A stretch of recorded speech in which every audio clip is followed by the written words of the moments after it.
असफलता एक चुनौती है, स्वीकार करो। क्या गलती रह गई देखो और सुधार करो। मेरा सर 0.25 से मेंस कितनी बार छूटा है, मैं कितनी बार रोया हूँ।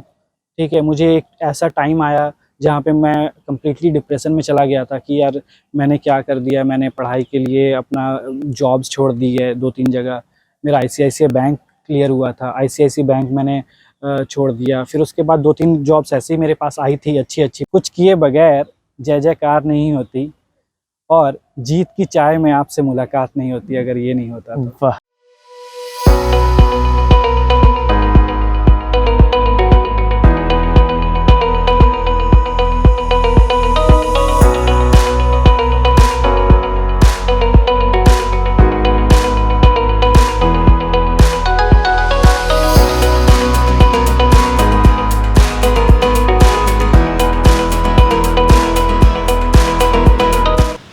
नमस्कार, जोहार दोस्तों राह संघर्ष जो चलता है वही इतिहास बदलता है। मैं जितेंद्र तिवारी जी टीचर सेशन में आपका स्वागत करता हूं और आज आपको मिलवाने जा रहा हूं गुरप्रीत सिंह वोरा जी से। काफ़ी चैलेंजिंग पर्सन है, इन्होंने काफ़ी स्ट्रगल किया है, टीचर रहे हैं, ट्यूशन्स ली है और लास्टली इवन की टाटा मोटर्स अप्रेंटिसशिप भी इन्होंने निकाला है और अभी इनका सिलेक्शन बैंक ऑफ इंडिया में एज ए पीओ पोस्ट पे हुआ है। तो इनकी कहानी, इनकी जुबानी चलिए सुनते हैं और मिलते हैं गुरप्रीत सिंह वोरा जी से। आइए दोस्तों, मिलते हैं गुरप्रीत सिंह वोरा जी से, जिन्होंने कई एग्जाम्स क्रैक किया है, कैसे यहाँ तक पहुँचे, अभी बैंड पीओ निकाले। तो उनकी कहानी, उनकी जुबानी चलिए सुनते हैं। गुरप्रीत जी नमस्कार आपका। नमस्ते, बहुत बहुत धन्यवाद सर आपको यहाँ बुलाने के लिए। और मतलब मैं थैंक्स करना चाहूँगा। ये बहुत अच्छा लगता है लाइक जब आप कुछ सक्सेस मिल जाए और उसके बाद लोग आपको सुनते हैं, तो इससे अच्छी बात और कुछ नहीं हो सकती। इसके लिए बहुत बहुत धन्यवाद सर आपका। गुरप्रीत सिंह जी, हम जानना चाहेंगे कि अभी तक आपका जर्नी जो अभी बैंड पीओ पहुँचे हैं, इससे पहले आपने काफ़ी स्ट्रगल भी किया है ना, ट्यूशन भी पढ़ाए हैं, स्कूल में भी पढ़ाए हैं, इवन की टाटा मोटर्स अप्रेंटिसशिप में भी रहे हैं और भी एग्जाम्स आपने काफ़ी दिए हैं।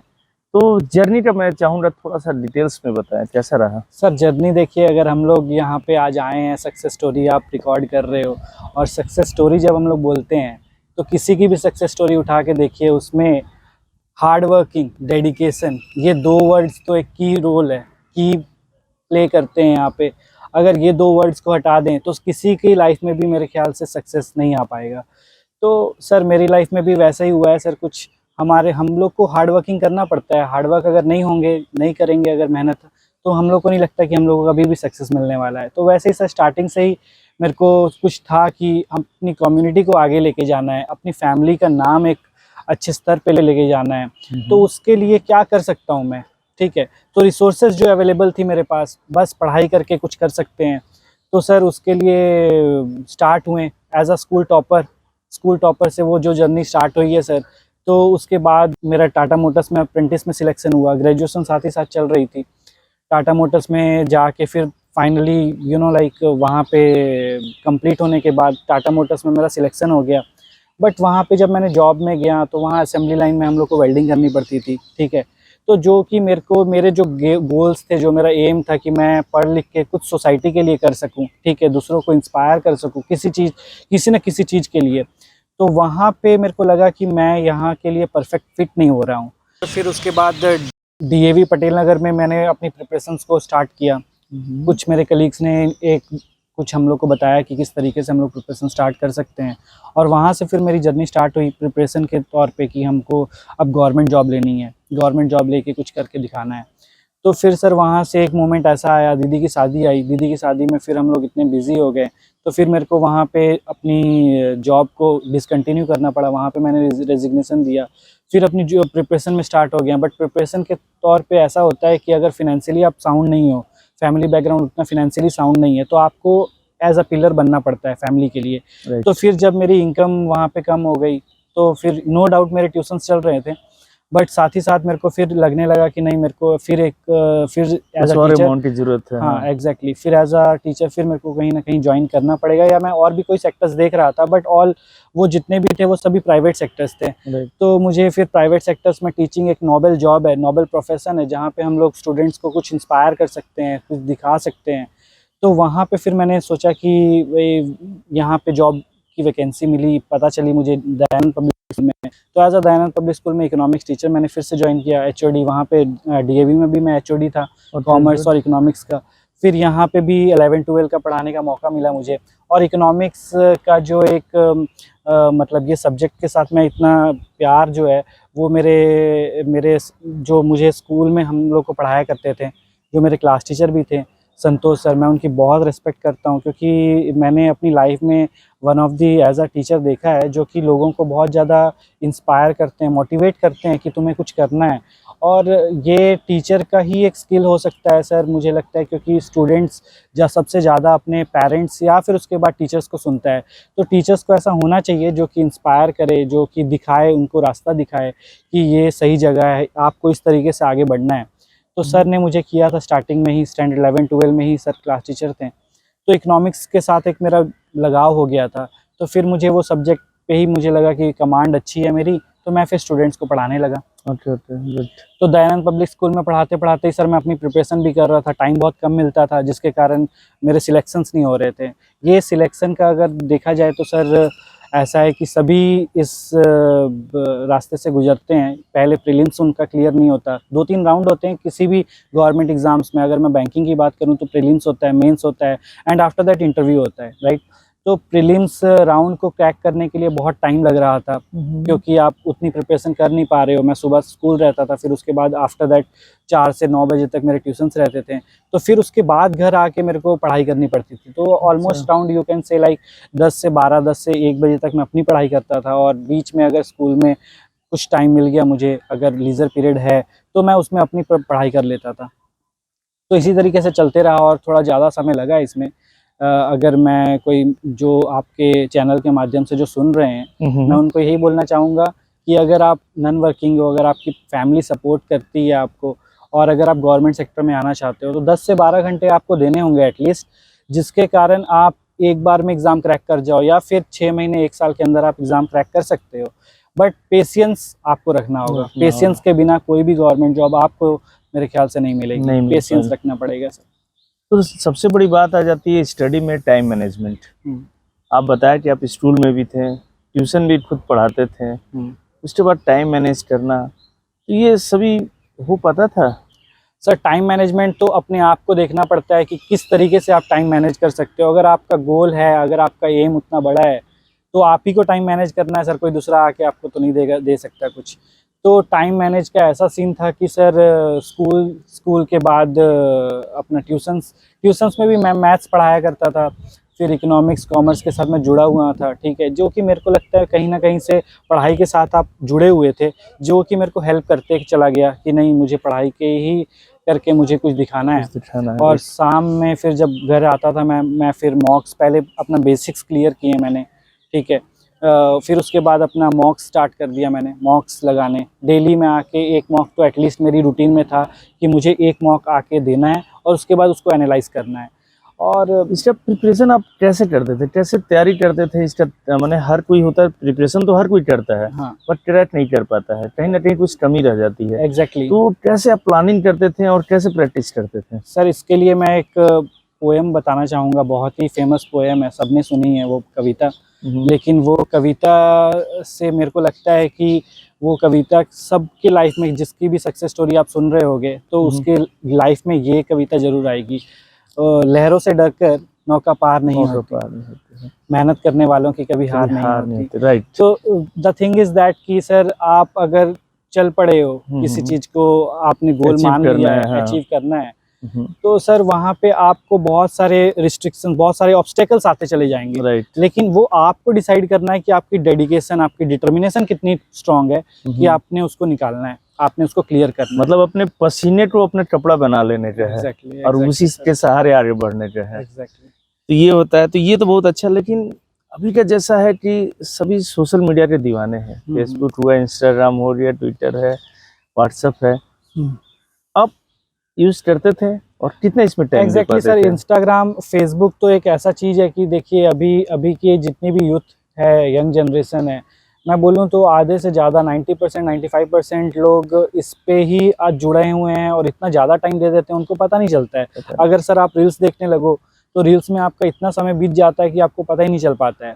लेकिन मेरा ये कहना है, जो भी आगे प्रिपरेशन कर रहे हैं, जितने भी यंगस्टर्स, जितने भी यूथ मेरे को सुन रहे हैं, उनके लिए यही है कि सर अगर आप सोशल मीडिया को बंद नहीं करते हो तो फिर आप ये सब, आप जितने भी गोल्स आपने सोच के रखे हैं तो वो थोड़ा मुश्किल हो जाएगा। आपको देखना होगा कि अगर आपने सोशल मीडिया रखा है, क्योंकि मैंने अपने टाइम में क्या किया था, मैंने अनइंस्टॉल कर दिया था, ठीक है, क्योंकि ज़्यादा टाइम आपका लाइक आप फोटोज़ पोस्ट करोगे, कमेंट्स आने लगेंगे, लाइक्स आने लगेंगे, इनबॉक्स मैसेजेस आने लगेंगे, तो फिर उसमें ज़्यादा टाइम जाने लगता ध्यान है। तो उधर चल जाएगा। Exactly sir. तो फिर तो और वही डिस्ट्रैक्शन का एक मीडियम बन चुका है आजकल की यूथ का। मैं स्टूडेंट्स को भी पढ़ाता हूँ तो देखता हूँ ज़्यादातर उन लोग का मन नहीं लगता है। मन क्यों लगेगा सर, जो कि जब आप देख रहे हो इतना इजीली इतना कुछ आ गया है ना, तो वो उससे उभरने की ज़रूरत है सर। आप सही चीज़ आप अगर एडप्ट कर रहे हो, यूट्यूब में सही चैनल्स को आपने सब्सक्राइब किया हुआ है जिससे आपको कुछ लर्न करने मिल रहा है, जिससे आपको कुछ मोटिवेशन मिल रहा है, तब तो बहुत अच्छी चीज़ है। आप देखो, टाइम निकालो, जिससे आप पॉजिटिव वाइब्स आनी बहुत ज़रूरी है सर। अगर नेगेटिव वाइब्स आती चली जाएगी तो फिर लाइफ में कुछ कर नहीं सकते हम लोग। राइट। इसका प्रिपरेशन के लिए आपने क्या कोई कोचिंग वगैरह ज्वाइन किया था या कोई और बुक्स वगैरह लिया था या ऑनलाइन कुछ हेल्प लिए थे? कैसे आपने प्रिपरेशन किया सर था? आज की डेट में अगर आप कुछ करना चाहते हो तो उसमें मेरे ख्याल से यूट्यूब एक ऐसा चीज़ आ चुका है जो कि कोई भी चीज़ को आसान कर सकता है। तो यूट्यूब में कितने भी लेसन्स, सभी लेसन्स आ चुके हैं। अगर आप किसी भी चीज़ का प्रिपरेशन करना चाहते हो तो no doubt physical classes, coaching classes बहुत सारी जमशेदपुर में अवेलेबल है और सभी जितनी भी अच्छी अच्छी सिटीज़ हैं वहाँ पे अवेलेबल है। बट अगर कोई, जैसे मान लीजिए फैमिली बैकग्राउंड अच्छा नहीं है, फिनेंशियली साउंड नहीं है, जो नहीं कर सकता, अगर उनके पास मोबाइल फ़ोन है तो वो यूट्यूब के माध्यम से बहुत सारे ऑनलाइन कोर्सेज़ भी आ चुके हैं, तो वो घर से इजीली प्रिपरेशन कर सकता है। बुक्स तो अवेलेबल हैं ही, और बुक्स के साथ साथ आई गेस कि अगर थोड़ा सा आपको कंटेंट मिल जाए वीडियो लेसन्स का तो वो बहुत ज़्यादा फ्रूटफुल होता है। कोई मेंटोर का कितना बड़ा रोल होता है इसमें, और आपका कोई मेंटोर रहा है इस जो लाइफ में आगे बढ़े आप, कोई मेंटोर रहा है आपका? सर एग्जैक्टली मेंटर, जैसे आपने बोला कि वो उनका तो रोल मॉडल तो होने ही चाहिए आपके लाइफ में। रोल मॉडल नहीं होंगे तो आप सोचोगे कैसे कि कहाँ तक आपको पहुँचना है। तो रोल मॉडल्स थे ही मेरे सर। मैंने जैसे आपको बताया कि स्कूल में ही मुझे सर मिले हैं, टीचर्स। तो जनरली होता यही है कि आप जब स्टूडेंट्स बढ़ रहे होते हैं तो वो पेरेंट्स को देखते हैं या फिर आप टीचर्स को देखते हैं, तो टीचर्स का बहुत बड़ा रोल रहता ही है। तो सर वहाँ से रोल मॉडल मेरे सर मेरे को जो बताया करते थे क्लासेस में, तो बोलते हैं कभी कभी छोटी छोटी बातों का बहुत असर होता है। तो अभी तो आप BNPO में हुआ, कहाँ आपका ज्वाइनिंग है? सर लास्ट ईयर मैंने IBPS क्लर्क क्लियर किया था, RRB क्लर्क क्लियर किया था। इस साल मैंने IBPS RRB PO क्लियर किया, IBPS PO क्लियर किया, SSC MTS में मेरा सिलेक्शन हुआ था सर। तो ऐसे बहुत सारे एग्जाम्स क्लियर हुए हैं सर। लास्ट ईयर मैंने IBPS क्लर्क ज्वाइन किया था तो बैंक ऑफ इंडिया ज्वाइन किया। अच्छा। और लकीली इस साल IBPS PO क्लियर करके फिर मेरे को बैंक ऑफ इंडिया ही मिला है। और इस साल जस्ट मैं अभी 10 दिन पहले ही as a head cashier resign करके आया हूँ बैंक ऑफ इंडिया में। अच्छा। और अभी बस sir bank of India PO as a officer join करने वाला हूँ। मतलब आप कंटिन्यूअसली एग्जाम क्रैक करते जा रहे हैं, क्रैक करते जा रहे हैं, मतलब कहीं डेस्टिनेशन है आपका या कि अभी और आगे निकलना है? बस सर ये देखिए, जब तक लाइफ है मेरे को लगता है कि कुछ ना कुछ करते चले जाना चाहिए, कुछ ना कुछ ऐसा होते रहना चाहिए जिससे आप आगे बढ़ते चले जाओ। तो वो चीज़ दिमाग में हमेशा हर किसी की रहनी चाहिए। लाइफ इज़ नॉट कांस्टेंट, वहाँ पे रुकना नहीं है, वो वेरिएबल बनाना चाहिए आगे आगे आगे आगे। जैसे सर लास्ट ईयर की जर्नी बताऊँ, मैं सिंगल विंडो ऑपरेटर बी में ज्वाइन किया था मैंने, सिंगल विंडो ऑपरेटर ए में ज्वाइन किया था, B and after that like head cashiership. तो मैंने 1 साल की जर्नी में मैंने ये 3 डेजिग्नेशंस को अचीव चेंज कर लिया। हाँ। वाह। तो फिर अभी रिसेंटली एक और सिलेक्शन हो गई है, तो फिर अभी उसमें ज्वाइन कर रहा हूँ। जो यंग जनरेशन अभी इसके प्रिपरेशन कर रहे हैं, उनको कुछ टिप्स देना चाहेंगे, कैसे प्रिपरेशन करें, क्या होना चाहिए तरीका, कैसे अपने आप को उसमें इन्वॉल्व करें? एग्जैक्टली सर, वो देखिए मैं जो कविता बोल रहा था ना, लहरों से डर कर नौका पार नहीं होती, राइट। मेहनत किए बगैर कुछ होने वाला नहीं है। तो वो सर देखिए आजकल की जनरेशन क्या है ना, अगर आप दिखाओगे ना कंपटीशन, क्लास में कंपटीशन कितना है सर, 50 to 60 स्टूडेंट्स के बीच में है। लेकिन आप जब बाहर निकलते हो, ऐसी गवर्नमेंट जॉब्स बहुत कम रह गई है, ज़्यादातर प्राइवेटाइजेशन आ रहा है, ठीक है। राइट। तो प्राइवेटाइजेशन में अगर आप आ गए हो, उस फेज़ में आ चुके हो जहाँ पे प्राइवेटाइजेशन आ गया है, तो वैकेंसीज तो नो डाउट कम होती चली जाएगी। आगे वाले आने वाले फेज़ में आप देखोगे और कम होते चले जाएगी। तो हम लोग को और मेहनत करना पड़ेगा, उससे डर नहीं सकते आप। तो एज अ जनरल कैंडिडेट आप समझ सकते हो सर, जनरल का कट ऑफ तो बहुत हाई जाता है। तो अगर मैं पहले ही डर गया रहता कि नहीं ये इससे तो नहीं हो सकता मैंने बहुत सारे फ्रेंड्स देखे हैं जो कि पहले ही 1-2 एग्जाम देके वो लोग डर जाते हैं कि नहीं इतना कट ऑफ जा रहा है और मैं इतनी भीड़ में मैं नहीं निकाल सर्वाइव कर पाऊंगा। पाऊंगा। राइट। तो सर वही असफलता एक चुनौती है ना। तो कैसे तैयारी कैसे करते थे, कैसे बुक वगैरह सिलेक्शन करते थे, क्या चीज़ पे ज़्यादा फोकस करते थे वैसा? सर अगर आप बैंकिंग के एग्जाम्स को फोकस कर रहे हो तो सबसे पहले आपको प्रीलिम्स के लिए 3 सब्जेक्ट्स होते हैं, इंग्लिश, मैथ्स और रीजनिंग। तो इसमें आपको पहले बेसिक्स जो हैं, जितने भी टॉपिक्स हैं उसको आपको क्लियर करना होता है। बेसिक्स अगर आपकी क्लियर हो गई तो उसके बाद आप मॉक्स में आ जाते हो। और Okay. बेसिक्स क्लियर करने के लिए बुक्स अवेलेबल है, बहुत Right. सारी बुक्स अवेलेबल है, वीडियो लेसन्स अवेलेबल है। तो उसके लिए एक 3 चीज़ें होती हैं सर, एक्यूरेसी लाना पड़ता है। एक्यूरेसी जब आ गया आपका कि हाँ जो भी क्वेश्चन आप बनाने जा रहे हो वो एग्जैक्टली सही बन रहा है, क्योंकि इसमें नेगेटिव मार्किंग होती है। आप गेस नहीं कर सकते हो, गेस करोगे नेगेटिव मार्किंग होगी, आपका एग्जाम कभी क्लियर नहीं होगा। Right. आप जो क्वेश्चन आपने टच किया है वो क्वेश्चन मेरा सही बनना चाहिए।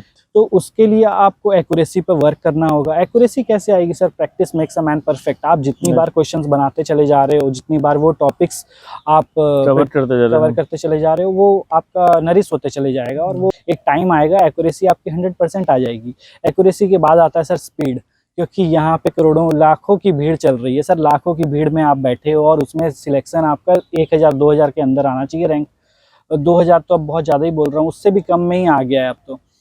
तो उसके लिए एक्यूरेसी तो आपने ले आई, लेकिन एक्यूरेसी तो सबकी है, लेकिन उससे आगे निकलना है तो आपको क्या करना है? स्पीड बनाना है। स्पीड ऐसा सर कि आपको स्क्रीन में जो क्वेश्चन आया है वो देखते साथ आपको आंसर बताना है, और बहुत कम यूज़ करना है पेन का। तो वो जब स्पीड उस लेवल पे आ जाएगी तभी जाके एग्ज़ाम क्लियर होगा, एग्ज़ाम क्रैक होगा, अदरवाइज़ तो फिर मुश्किल है सर। चलिए बहुत अच्छा। आपकी जर्नी देख के तो ऐसा नहीं लग रहा कि आप बैंड पीओ तक में ही रुकने वाले हैं। तो फिर लाइफ का कुछ एम या गोल जहां आप पहुंचना चाहते हो? होपफुली सर भगवान की और आप लोग का आशीर्वाद रहा तो सर आरबीआई ग्रेड भी, अगर किसी भी आप कोई भी स्टूडेंट का अगर वो एम बनाता है, गोल बनाता है कि as a banker banking sector पे उसको अपना देख रहा है वो, तो फिर वो सर सेंट्रल बैंक की तरफ ही जाके एंड होता है। सेंट्रल बैंक हमारी कंट्री में रिजर्व बैंक ऑफ इंडिया है, और reserve bank of India sir अच्छा पे और अच्छे अगर प्रेस्टीज, आपको अच्छा नाम दे सकता है। तो वो जो एग्ज़ाम है आरबीआई ग्रेड बी, तो उसके लिए मैं सर अभी प्रिपरेशन करूँगा इन फ्यूचर, और होपफुली भगवान का रहा, आप लोग का आशीर्वाद रहा। जरूर जरूर, ऑल द बेस्ट आपको। धन्यवाद। लास्ट क्वेश्चन, यदि कोई यूथ जो भी प्रिपरेशन कर रहा है वो आपका हेल्प लेना चाहता है, आपसे सजेशन लेना चाहता है, तो क्या आप उसको सजेस्ट करेंगे? श्योर मैं बहुत ज़्यादा, मुझे अच्छा लगेगा अगर कोई मेरे हेल्प से एग्ज़ाम क्रैक कर लेता है, ठीक है। मैं तो अपने स्टूडेंट्स को हमेशा ही मोटिवेट करता था, और इनफैक्ट अगर आपके चैनल से कोई सुन रहा है और अगर कोई भी गवर्नमेंट एग्ज़ाम्स की प्रिपरेशन कर रहा है, तो एक चीज़ वो जान ले कि पेशेंस रखना होगा।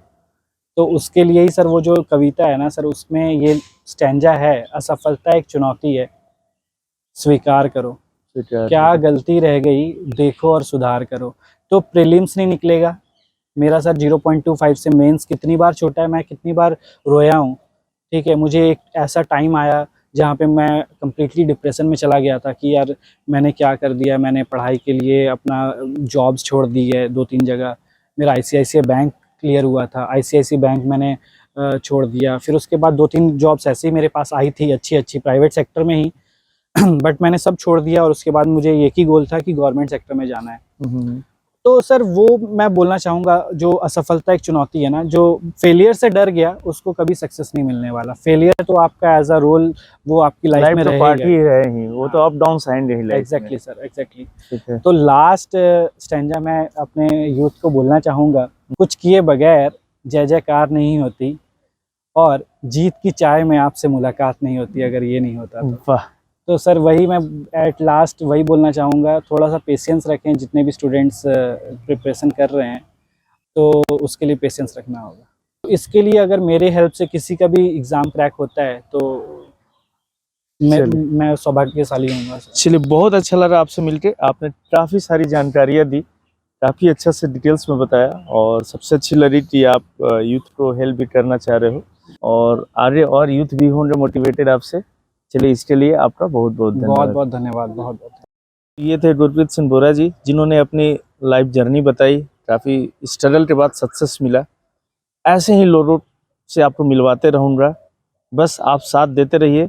जी टी चैनल को सब्सक्राइब एंड लाइक करते रहिए। आप भी आगे बढ़ते रहिए, दुनिया को भी आगे बढ़ाते रहिए। धन्यवाद।